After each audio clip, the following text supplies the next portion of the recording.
Hey, good morning, guys. Well, just wanted to kind of give you guys a night autopilot drive, see how that translates in my car versus the rest of the world. Let's get autopilot on. Oh, my bad. Okay, so here we go. So this trip is going to be entirely on autopilot, as usual, unscripted, just the real deal, and that's what we do. So this is completely autopilot, making, as you guys know, who's familiar with Tesla can see that the autopilot is engaged, and we're doing it via autopilot only. It is night.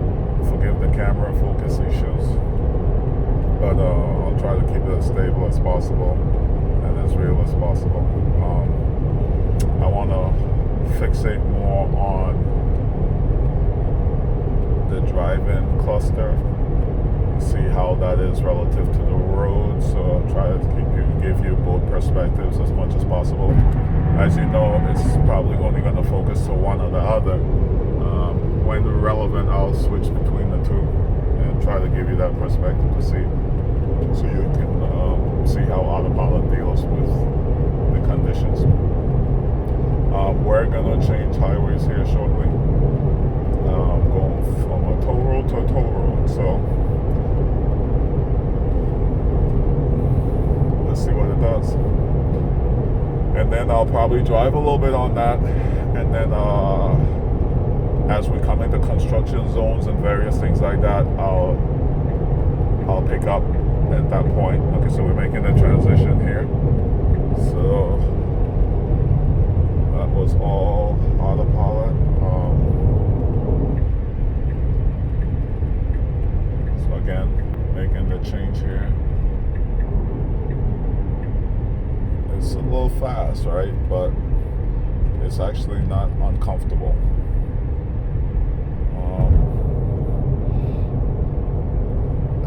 I've done this trip before, and it's weird. It decides to switch lane like right into the turn, but it does a nice job at doing so.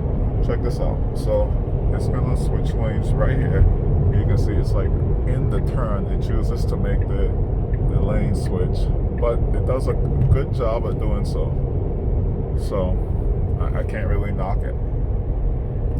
However, but it consistently does it right in that turn, which is odd, right?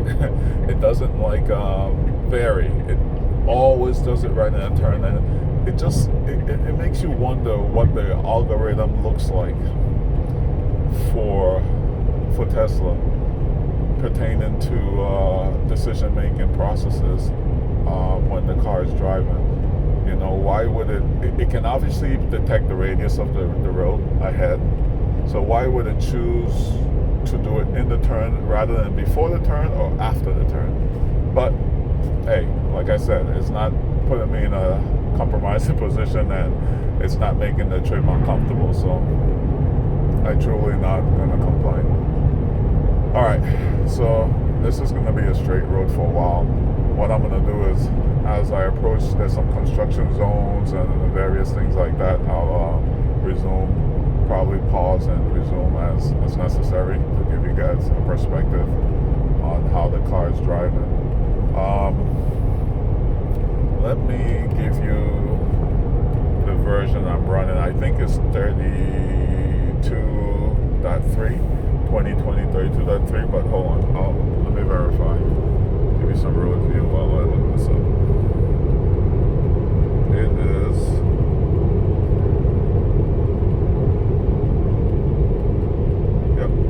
2020.32.3.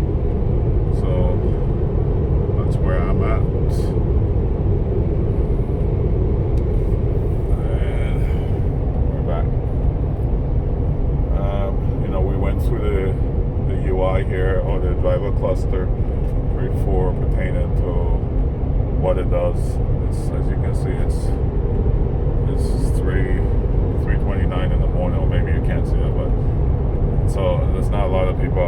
except me and this guy. And I'm doing 75 and he's doing 80 plus maybe. So yeah, there's really no speed limit anymore.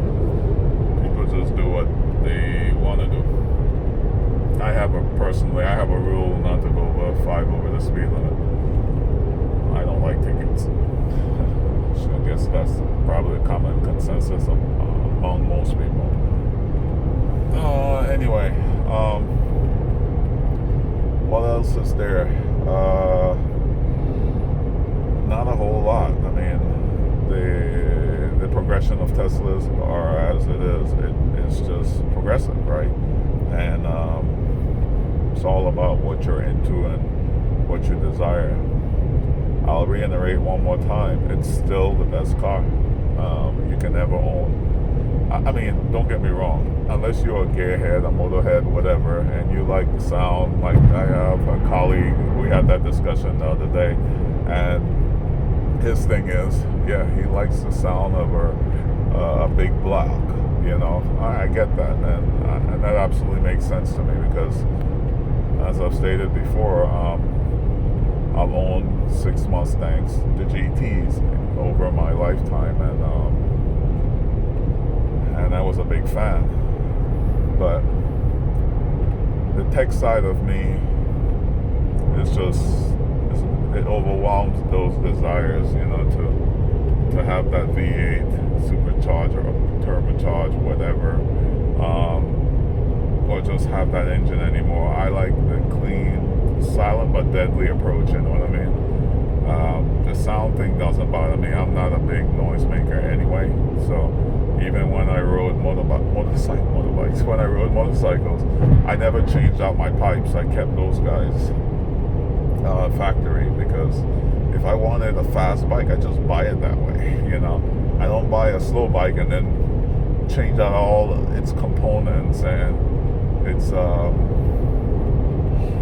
the factory installed items or components to satisfy a faster bike. No, just buy it the way you want it. That's how I believe. So, but to each his own. Anyway, I forgot to say to you guys, I don't think I said good morning, and I'd like to just say that now. And I pray that all is well with you and your families, and I pray that your desires are being fulfilled according to God's will. All right, this should have started off that way, but I think I got distracted trying to drive and make this video.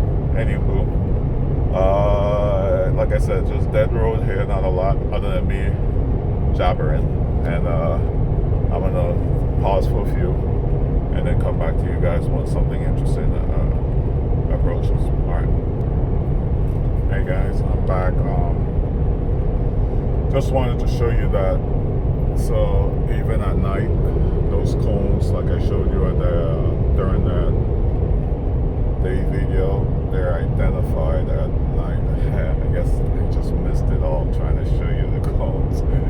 But there's another area that this will they'll present an opportunity. But yeah, I just wanted to make that observation that whatever you see during the day on the UI or the graphics, you're going to see at night.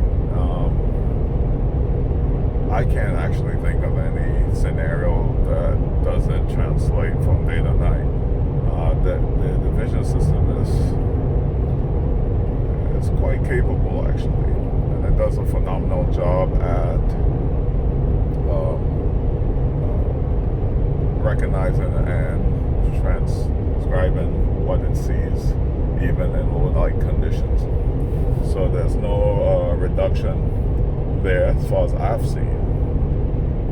You do have visibility issues during like very bright days if the sun is directly in the sensor, or if it's like extremely heavy inclement conditions. Here in Florida, the only thing we really have that pertains to that is rain. Then you would see, like, if you're running on Navigator and Autopilot, it may disable and just go to regular Autopilot. But I have yet to see where regular Autopilot disables where it says, you know, take control of the car. Even in some monsoon type downpours, it still drives the car well. And I think largely because it does have a forward-looking radar, it has ultrasonic sensors, and even if the vision system is incapable or reduced capability, it still have enough information, plus Google Maps to dictate where it's at any given time, or to represent where it's at any given time, that it can make good decisions. Okay, so since I've talked you through this segment, there's a transition here. I hope we're making it. No, it's taking me to. I'm gonna make this transition. I'm gonna force the car. So yeah, because it wants to take me through a city, actually Cocoa, and I don't want to. I want to take the 95 for more reasons than one. But here's some of those cones, and as you can see, it's being represented based on the real world scenario. So just to show you that indication. I wish it was just naturally taking this route, but it's not. So I'm gonna force it because I want to get on the 95 rather than staying on this smaller roads. So let me make it. I just disable. I'm gonna make the switch. Then I re-enable. Alright, so now it has to, so it's doing my thing, it put on a signal, so it's negotiating this turn onto the 95, and this on-ramp is filled with construction, so kind of show you guys how it handles that directly, and you see how severe this was, but this is a car doing all the driving. Just so you don't think I'm giving you a fast one. You didn't hear the indication change, so it's all the car, even up to this point. And it's gonna make the transition onto the 95. Still autopilot, just so you can see. And back to the road. Its signal was autopilot and is moving into the right lane. Okay. So now we're at the 5. So now there's a truck on the shoulder here. Let's see if it does anything weird. And it did not. So it maintained the speed. It didn't even brake once. It didn't switch lanes either, but that's okay. I wouldn't have switched lane even if I was driving. So, and not a lot of people out here, like I said. It is 3:49 in the morning, so I'll come back at my exit so you can see how it handles that. It's a pretty interesting exit as well. Okay, that's all for now, folks. See you in a bit. Hey guys, so I'm 2 miles out, 1.7 to be exact. So I'm gonna try to split the screen here so you guys can see. We have a truck here and 2 trucks, one in front of me and one to the right. I want to hopefully autopilot will perform here so you can see how well it handles the situation and determine how well its decision-making processes are. So it needs to be in the right lane for the exit that's soon at hand. So we are okay, just indicated 1 mile out from said exit. So as you can see, we have another truck ahead of us. So it should move over into the right lane. There we go. SB. So it's indicated and it's moving, transitioning. See, we moved over the lane. Alright. Now we just have to make the exit.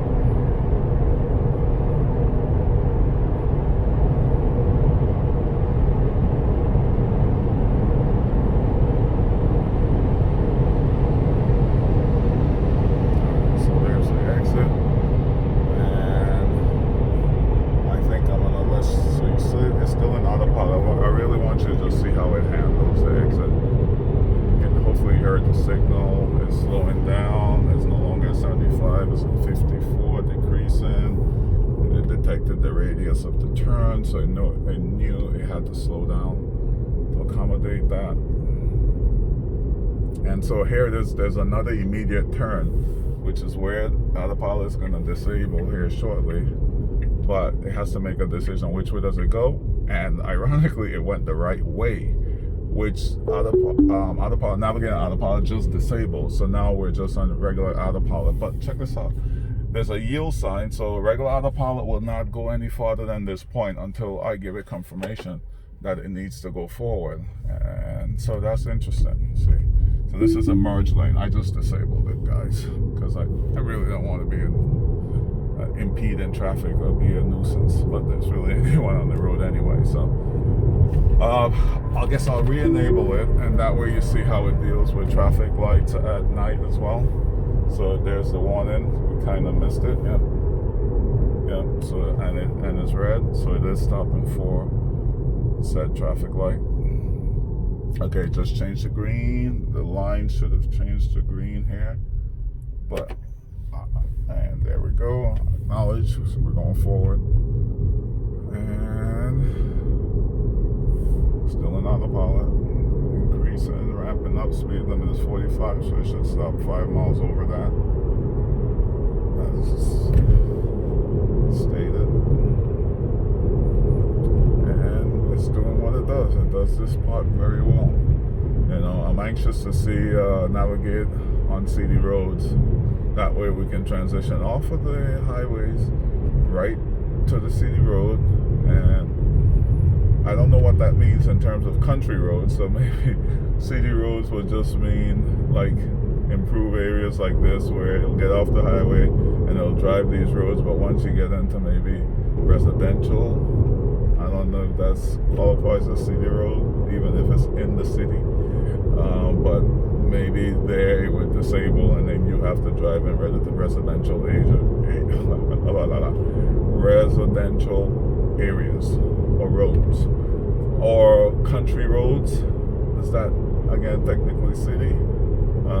Since the car ahead, it's slowing down, but I think that's for the lights. I have to give it acknowledgement saying that yes, I confirm the light is green. So I just pull down on this gear selector lever and acknowledge, or you can tap the accelerator. There's a couple options there. But that's it, man. I'm gonna start making some turns. I want to have my hands free to be able to negotiate the rest of my drive. So that's it, guys. God bless you guys. He loves you, and so do I.